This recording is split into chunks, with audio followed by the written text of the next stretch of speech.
Você está no canal Eu Estudo a Lição com o pastor Samuel Camilo. Hoje é quarta-feira, dia 30 de outubro de 2024. E o tema que estudaremos na nossa lição da Escola Sabatina será a revelação de Jesus. O texto que serve como base para o nosso estudo encontra-se em João capítulo 4, versos 16 a 24, que diz assim: Jesus disse: vai e chame o seu marido, depois volte aqui. Ao que a mulher respondeu: não tenho marido.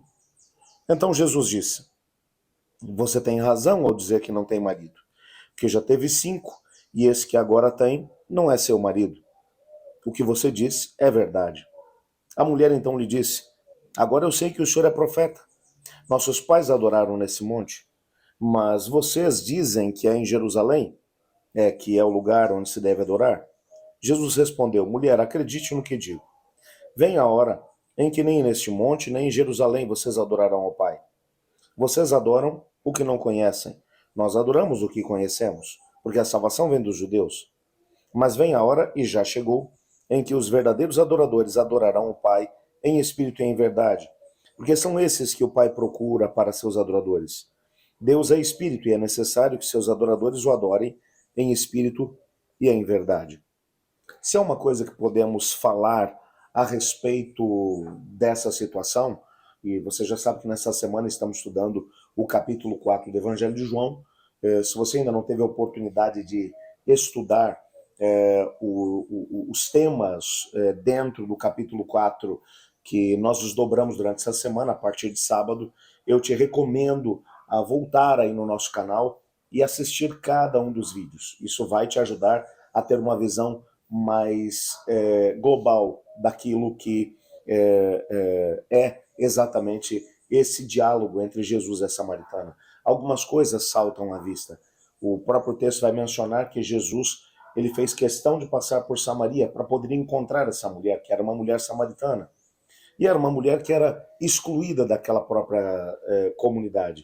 E agora, com essa parte do diálogo de Jesus com essa mulher, fica claro para a gente a razão pela qual ela estava indo buscar água na hora mais quente do dia, ao meio-dia.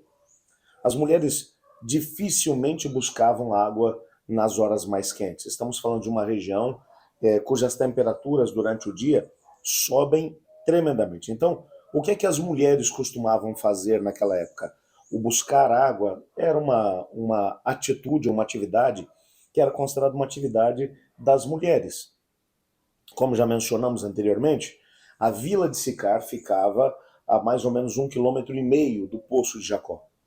Então as mulheres normalmente se organizavam para ir no começo da manhã, então elas teriam água suficiente para organizar a alimentação, bem como os demais afazeres da casa, e no final da tarde, para que houvesse água suficiente para as tarefas ligadas à refeição da noite, ao mesmo tempo a tudo o que fosse necessário durante a noite na questão da água. Então elas iam de manhã e à tarde, principalmente por causa da questão das temperaturas altas. Mas não apenas isso. O buscar água no poço era também uma atitude social, o que significa que as mulheres aproveitavam aquele momento para poder conversar, dialogar, encontrar-se umas com as outras. Era um momento onde as mulheres tinham a oportunidade de poder conversar um pouco mais. Você percebe nitidamente que essa mulher está indo buscar água ao meio-dia, na hora mais quente do dia, porque ela não quer se encontrar com ninguém.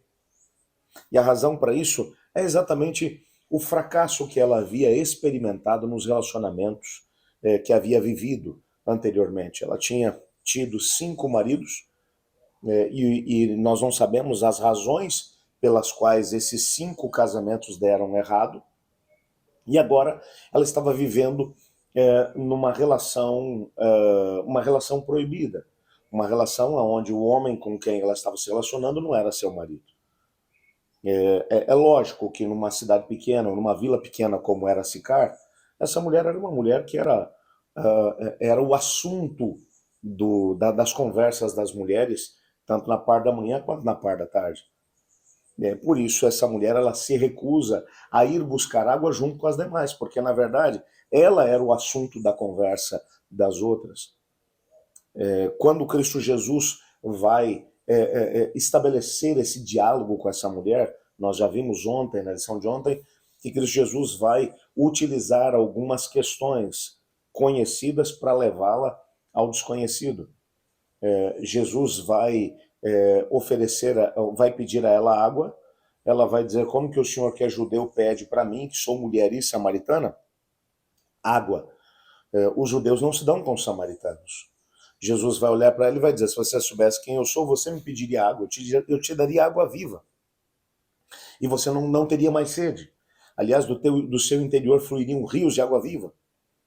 Ela vai dizer, então, me dê dessa água. Jesus agora vai olhar para ela e diz, tudo bem, eu te dou. Mas antes, faz uma coisa. Volta lá na cidade e chama o teu marido. Ela então responde para Jesus, eu não tenho marido. E Jesus então agora vai chamar a atenção dessa mulher, dizendo de forma clara, bom, você falou bem dizendo que não tem marido, porque você na verdade já teve 5 e esse que você tem agora não é teu. Jesus não fez isso como uma atitude de acusação. E Jesus, usando o seu poder enquanto Deus, ele vai, de alguma forma, revelar os segredos da vida daquela mulher, não para apontar o dedo para ela, bem como para suas mazelas, os seus fracassos, até porque Jesus não age assim. Quando você olha para a história, você percebe alguns momentos em que Jesus tinha tudo para poder apontar o dedo e criticar o pecador, mas ele nunca faz isso. Ele vai fazer isso para poder demonstrar o seu poder. A mulher agora, percebendo que ele era alguém importante, ela vai já dar crédito para ele. Vai dizer, eu percebo que o senhor é profeta, então, já que o senhor é profeta, me diga, aonde é o lugar de adoração? É aqui no Monte Ebal, ou no Monte Gerizim, ou é lá em Jerusalém? Porque vocês judeus dizem que é lá. Jesus vai dizer, a salvação vem através dos judeus. Mas está chegando a hora em que os verdadeiros adoradores adorarão o Pai em espírito e em verdade. Não vai ser num lugar, mas vai ser através do coração e da postura do coração. E agora, o assunto vai chegar num ponto crítico. Nos versículos 25 e 26, o texto vai dizer, a mulher respondeu, eu sei que virá o Messias chamado Cristo. Quando ele vier, nos anunciará todas as coisas. Então Jesus disse, eu sou o Messias, eu que estou falando com você. É interessantíssimo isso. Nós vimos no trimestre passado, a estudar o Evangelho de Marcos, Marcos trabalha muito fortemente essa questão, aquilo que é o segredo messiânico. As pessoas, quando iam mencionar quem era Jesus, Jesus pedia para que elas ficassem em silêncio. Repare que Jesus está no início do seu ministério aqui. Mas para uma mulher que nem sequer é judia, numa entrevista solitária, ao meio-dia, junto a um poço, Jesus vai dizer para essa mulher com todas as letras quem ele é. Ele vai dizer, eu sou o Messias. Essa é a única ocasião em que, no contexto dos evangelhos, Jesus, de forma explícita, vai dizer quem ele é. É interessante como isso acontece. Jesus vai fazer isso com uma mulher que ainda é pecadora. Nós, às vezes, temos dificuldade de poder entender a forma como o Senhor Jesus lida conosco. Ele não está procurando pessoas que sejam perfeitas, mas ele está procurando pessoas que estejam com o coração sedento por Deus, bem como por sua revelação. Por isso, essa revelação que ele vai fazer para essa mulher é uma coisa tremenda. Aliás, quando você vai olhar ainda para os evangelhos, você vai ter a oportunidade de poder perceber que houve momentos em que Cristo Jesus ele foi atrás daqueles que eram considerados os menos prováveis. Jesus, quando ressuscita, ele vai primeiro aparecer a Maria Madalena, de quem ele havia expulsado 7 demônios.